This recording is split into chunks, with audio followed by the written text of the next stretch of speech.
Hello, hi, my name is Jess Marie. Welcome to yesterday's Coffee Grounds, where I'm just gonna get comfy in this beanbag chair. This is actually a really good spot. I like this little setup. Got my new orchid up here for my birthday. This book right here, Eat, Pray, Love, it was so cute. So I had a girlfriend, I was kind of telling her just things that I had going on in my life, and she asked like, how are you doing? And when people ask me how I'm doing, I'm pretty open and honest, unless it's like customer service. You can't tell every single person how you're really doing. If you're, even if you're doing phenomenal and they're like, why? I want to hear, I want to be phenomenal through you too. Like, you can't always do that. Sometimes it's like, you can read someone, they want to get their SHIT and be gone. So homegirl, I was like, I haven't seen you in a while. How's it going? And we were chit-chatting and she's like, I just started reading this book called Eat, Pray, Love. I don't know if you've heard about it. And I had like a little chuckle because it's like chicken soup for the soul, where it's just one of those books where it's referenced in movies and TV shows. There's a pregnancy book. It's like what to expect when you're expecting, like just those kind of like catchy books where it's like, this is one of them as well. So homegirl's telling me about this book. She's like, you should order it online. I'm like, yeah, I'm thinking about it. So we're in a thrift store and my son Levon, he's kind of wandering around. So we're following him. He goes over to the books. Her and I are still chatting. This book is sitting right there, not tucked into a little cubby. It's sitting right there. And I'm like, okay, if that's not a sign that I need to get it, I need to get it. And like, homegirl just walked in. She did not know this book was there. And I am a true believer in signs in the universe. So also I'm folding laundry. So you're gonna also see a lot of my clothes. This one I just got also for my birthday. Where is it? This is a nice green sweater. I have never been a redhead in the fall, so I'm excited. I just broke the wall of I am a fake redhead. Y'all will probably figure out one day, but I'm a fake redhead. So anyways, today I had a counseling session and I think it went well. It doesn't go good or bad. If you've never been to counseling before, I have had my fair share of counseling appointments. It's been a long time since I have decided to find somebody who is suitable for me and not just, hey, you know what? I'm feeling some things and I need an outsider, a third party's opinion on it. Because usually that's what I do, is I just go to counseling to get kind of a third party perspective on stuff. And now I'm like, you know what? I'm actually at a point where I have a lot of stuff going on and I have not processed a lot of things. And I didn't even realize when I went in, I had an idea, and this is one of the things I should do in my life more. And I know this about myself, but I don't do it, is letting go of expectations. So I had this expectation of, this is what I want to talk about. I'm already pre-planning what I'm going to say, and like, she's gonna ask me, tell me a little bit about yourself, and I'm gonna tell her my basic life story. And you know what? Life threw me a curveball. I get into this gal's office and she works with both adults and with children. So in the room, there's a dollhouse, this beautiful wood crafted dollhouse with a ring around stairs and multiple layers, and it's just so functional. And I'm like, oh my goodness. And I'm looking at it in awe, and I see all the art stuff and then the instruments, and I'm like, oh my gosh, where am I? Oh, hey, what's this? Osa check buddy, homeboy just messaged me. We've been trying to get together for a while, and he's like, hey, what's the plan for tomorrow? I'm like, yo, I wrote it on my calendar. I'm gonna call you. Not right now though. but I'm in honest gaze because I get really excited about stuff like that. I struggle in an adult world because I am a giant child. I love life. I love being around people who love life. And it's just really difficult to be in this world where, yeah, obviously we got to work, we got to make money, but we live in a complete hustle culture, hustle society, where there's almost no time for play. And you got to work to enjoy your play. And instead of, I don't know how to find this appropriate work-life balance. And that's one thing I am making this step to go to counseling for, is to find balance in my life. So she had told me, so I tried to control right away in my head how I wanted this counseling session to go. And life was like, no. And it threw me this curveball of there on the bench, on the couch that I sat on, there was 3 turtles, a bigger, middle, and a small. And I just like looked at them and I'm like, wow, a turtle is a very symbolic animal creature in my family. So to see this turtle, I'm like, wow, that's my grandma right there. My grandma is here with me. She'd passed a couple of years ago, and right away I'm telling her about this and she's asking me about my process. I'm like, honestly, I processed it. I felt my emotions and then I walked away. I felt everything and walked away, and we started talking a lot more about loss in my life and a lot of things. And I don't mean to say that to sound insensitive, and I told her, like, I understand. I took a small section of my program in college. We talked about death and the expectations around death and how we as a culture see it in North America and how other cultures in the world see death and what it means to have somebody leave the earth side, and not necessarily a religious or a spiritual belief, but just that acceptance and that grace within ourselves and going through the grieving process. And I just thought that, you know what, the ego got in the way. The ego's like, you know what, I felt whatever emotions, I felt my anger, I felt all it was, and I had to be a support for my mom, and we had other family drama going on, because unfortunately when somebody passes, there can be family drama and stuff like that going on, which is so ridiculous, so freaking ridiculous, but it just happens anyway. And she started asking me things about other losses in my life, and it was something that I was not expecting, something that I wasn't really prepared to understand how I process loss. And if you look at my channel a couple videos ago, I talked about multiple miscarriages, and I felt those emotions and I moved on from them pretty quickly. And I talked to her about that because I've been going through extreme emotions the past week or two, and I was like, I don't really know what's going on. She's like, has anything changed in your life? I'm like, no.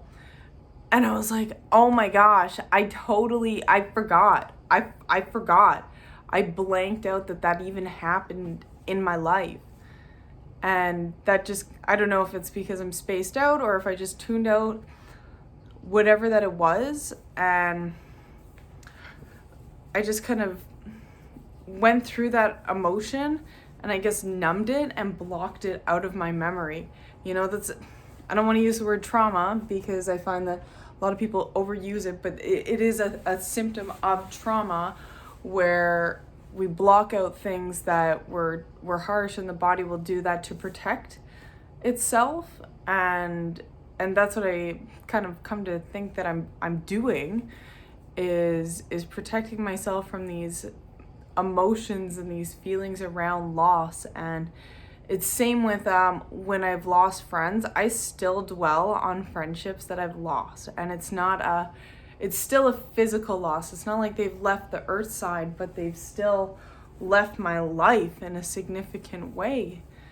And I think that's something that I'm really excited to work on, that I didn't know that I needed to work on, is how to handle that and how to appropriately go through the measures of managing loss. And I guess, going through I guess grief.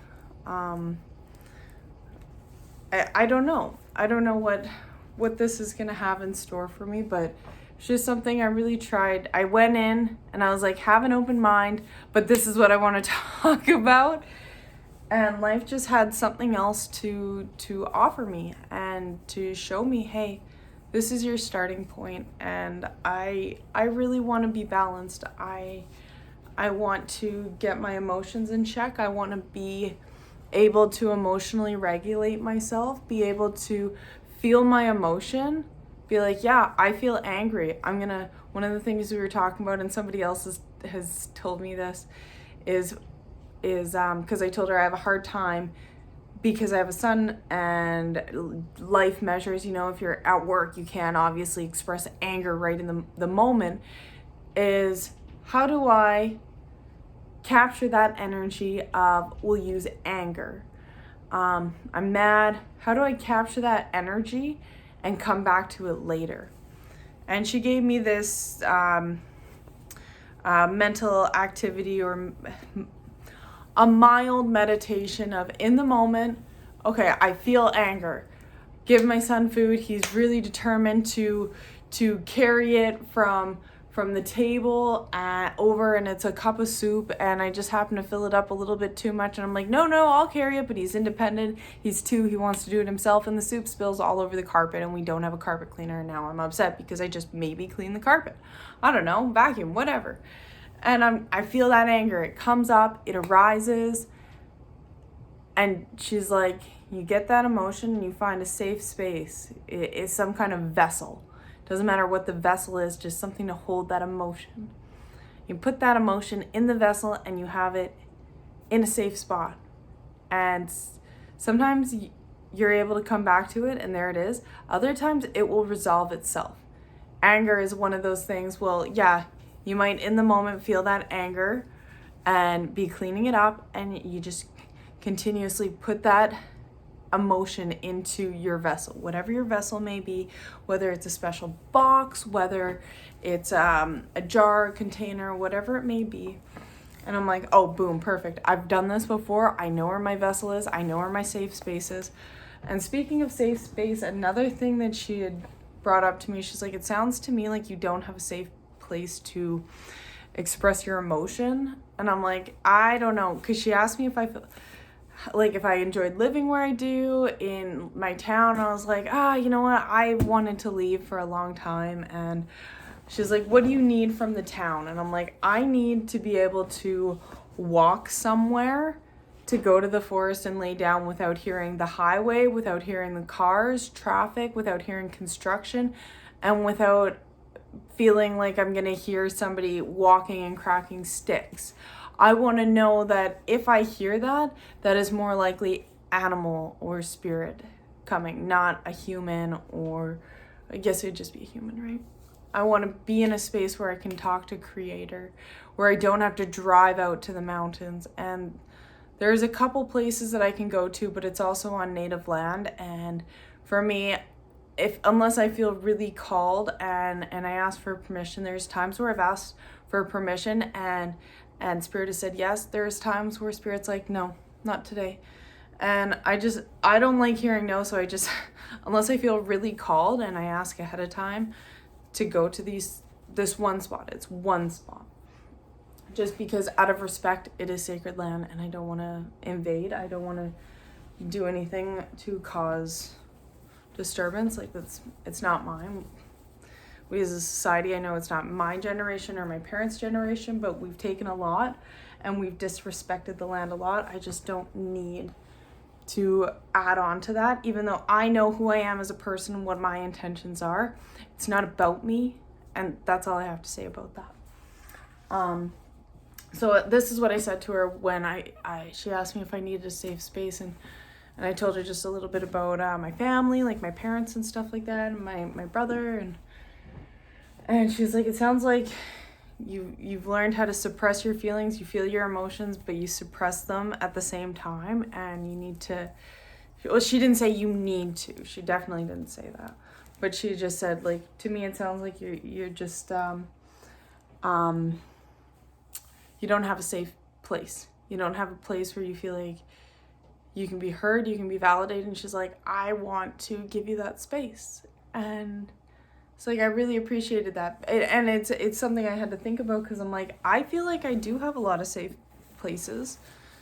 And it's just something that I have to spend a little bit more time thinking about, because I do feel like in my home, I feel like I can feel my emotions. And with my son, I can feel my emotions and just honor them when I feel sadness, or if I feel jealousy, like my son's spending too much time with Rob. Like I feel like I can feel those emotions and verbally talk about them. Do I always feel validated? No. And that's what she said, is like, you need to validate and accept that. And that's emotionally regulating, and that's being what people call being emotional. Is people, like, there's emotional and rational, and I'm very rational. I try to understand why things happen and why I'm feeling a certain way, and I'm very analytical and over process, and I need to turn part of that off and just feel my emotional side a little bit more, and accept my emotions, not judge them, not try to critique them or analyze them or overthink them. Just honor them for what they are and allow them to come in, recognize them, and let them pass. So that was one of my first counseling well, no, I've had many counseling sessions. I'm not trying to say I'm also not trying to say I've gone a lot, but I've gone at least once a year since I was 14. So, and I'm 26. So, oh no, maybe there was a couple years when I was like 19, 20 partying. Then I didn't go, but actually, like, even in college I went. It's just been a long time since I've been with a counselor who I'm like, okay, I feel like I need to see you on a regular basis, just to kind of process some stuff and develop that relationship. So I'm really looking forward to that, and I'm proud of myself for making that decision to not just do a one-time thing, because that's what I was going to do. I was just going to talk to someone, say what I have going on, and then go. And I think this is it. I gotta get some things regulated, because I wanna be okay, and I wanna be a good example for my son, and I want to be able to be happy and be free from depression, from judgment of myself and judgment of other people, and a lot of times it is about emotions and actions, and just coming from a place of love and understanding, and not from a place of a caring judgment, I would like to say. But if you made it this far, thank you so much. I really appreciate it. My name is Jess Marie, and I'm going to finish folding the laundry. I'll show you, I still have quite a bit to do, and that's all stuff that needs to be hung. But thank you so much, and I hope you have a wonderful day, wherever you are in the world. Bye!